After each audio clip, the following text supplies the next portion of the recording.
Gram panchayat Surajanpur की जनता ने ये ठाना है अपना प्रधान गुड़िया सिंह पत्नी संजय सिंह को बनाना है। भाइयों बहनों, याद रखिए हमारा प्रयास गांव का विकास। तो इस बार अनाज ओसाता हुआ किसान वाले खाने पर मोहर लगाइए। गुड़िया सिंह जी पत्नी संजय भैया को भारी मतों से जिताइए। इन्हें सुरजनपुर का ग्राम प्रधान बनाइए। याद रखिए आप सबका प्यारा चुनाव निशान अनाज ओसाता हुआ किसान। माताओं बहनों का चुनाव निशान अनाज ओसाता हुआ किसान।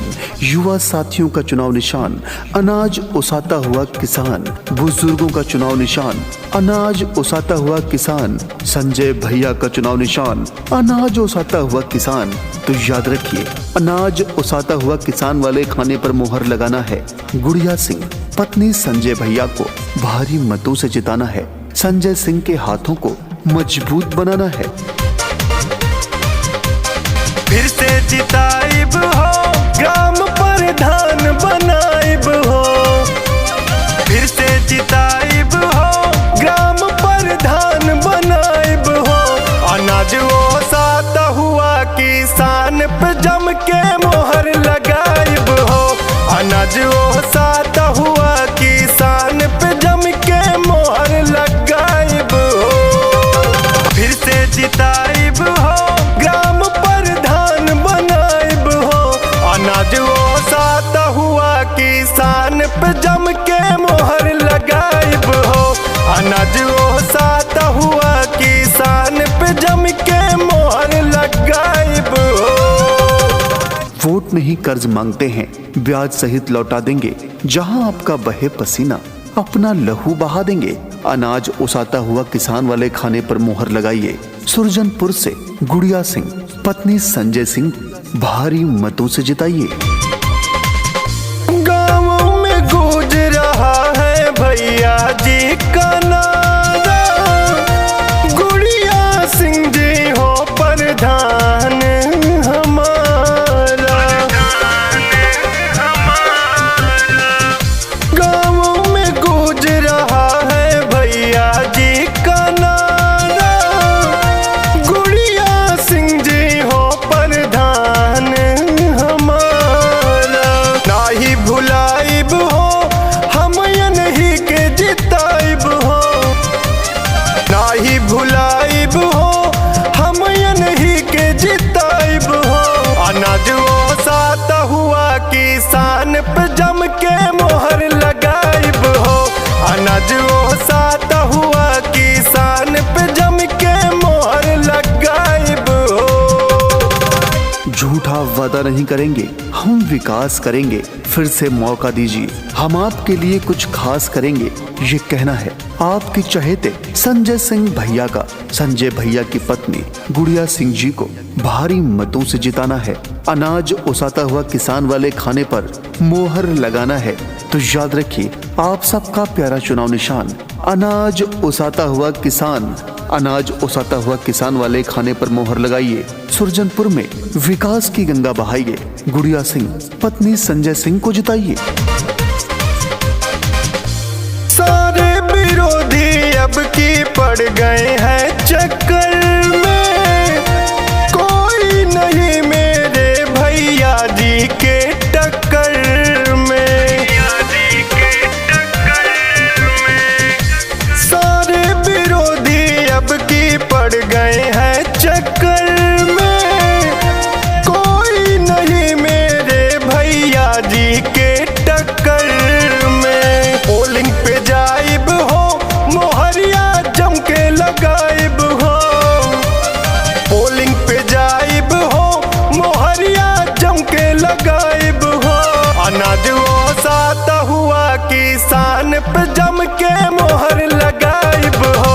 अनाज ओसाता हुआ किसान पे जम के मोहर लगाइब हो। अब की जिताइब हो ग्राम प्रधान बनाइब हो।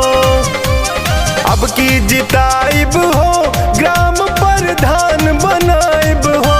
अनाज ओसाता हुआ किसान पे जम के मोहर लगाइब हो। अनाज ओसाता हुआ किसान पे जम के मोहर लगाइब हो। की जिताइब हो, ग्राम प्रधान बनाइब हो। अनाज ओसाता हुआ किसान पे जम के मोहर लगाइब हो। अनाज ओसाता हुआ किसान पे जम के मोहर लगाइब हो। रामू वर्मा पूर्व प्रधान का कहना है, वोट नहीं कर्ज मांगते हैं, ब्याज सहित लौटा देंगे। जहां आपका बहे पसीना, अपना लहू बहा देंगे। अनाज ओसाता हुआ किसान वाले खाने पर मोहर लगाइए। सुरजनपुर से गुड़िया सिंह पत्नी संजय सिंह भारी मतों से जिताइए। गाँव में गूंज रहा है भैया जी का नारा, गुड़िया सिंह जी हो प्रधान हमारा।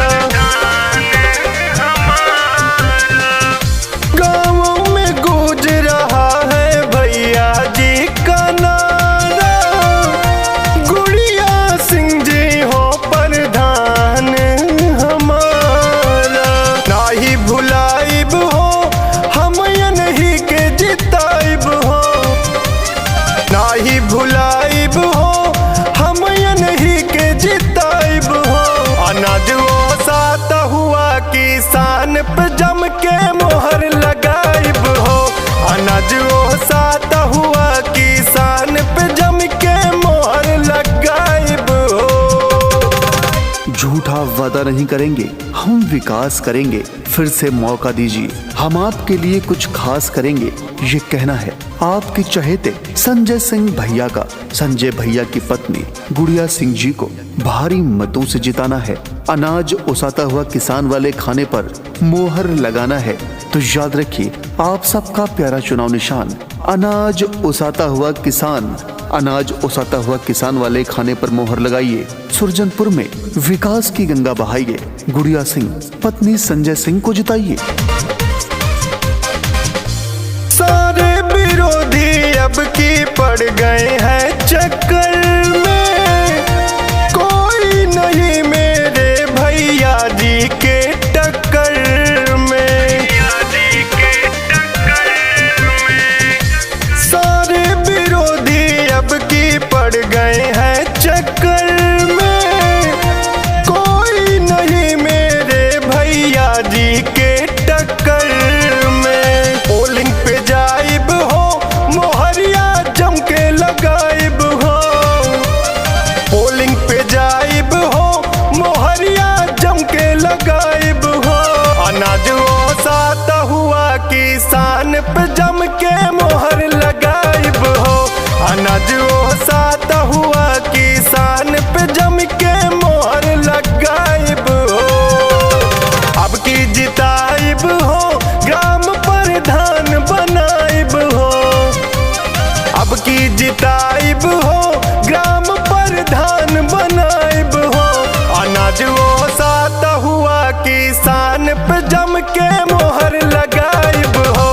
अनाज ओसाता हुआ किसान पे जम के मोहर लगाइब हो। अब की जिताइब हो, ग्राम प्रधान बनाइब हो। अनाज ओसाता हुआ किसान पे जम के मोहर लगाइब हो। अनाज ओसाता हुआ किसान पे जम के मोहर लगाइब